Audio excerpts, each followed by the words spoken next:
Should you hire an OFS who is a student? So my son came home from college last weekend and he's having the time of his life. Like, he skied 4 times last week. Sends me this picture of him climbing this mountain on skis with the Grand Teton in the background, and he's just having a blast, right? And I had to ask him, like, hey, are you going to class? Like, are you doing school? And he says he has all A's. Whether that's true or not remains to be seen. So in the Philippines, college is interesting.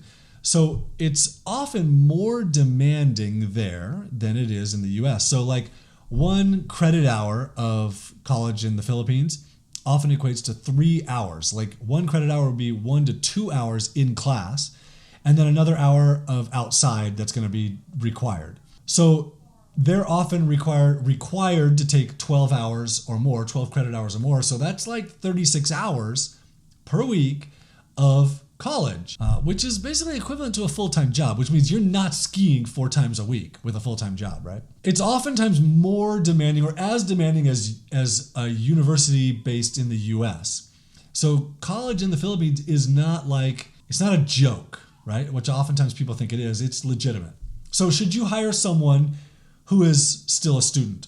Well, so here's a couple thoughts. Number 1, the minimum age requirement for Onlinejobs.ph is 18. We require people to be 18. We don't want high school people working.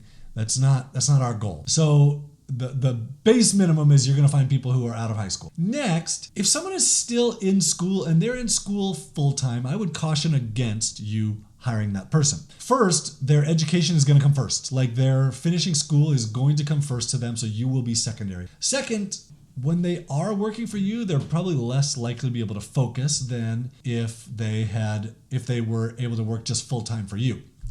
So I've done this a couple times. One specific time I remember is a designer that I hired. I recruited this guy because I knew he was really, really talented.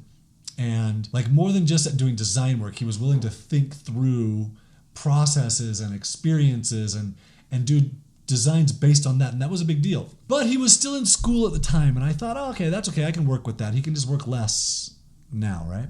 Well, it turns out that like, school was his first priority, and he was not able to give the mental focus that I wanted out of him at the time. And then there came a point where he just said, hey sir, I can't work for the next month and a half. I have big projects at school and then finals, and it just doesn't work for me. Like, okay, I mean, that I can let you do that. So he ends up graduating from school and is really, really good for me after that. So just so you know, if someone is still full-time in school, be aware of the limitations that it's gonna bring. If someone is part-time in school, that's a different story.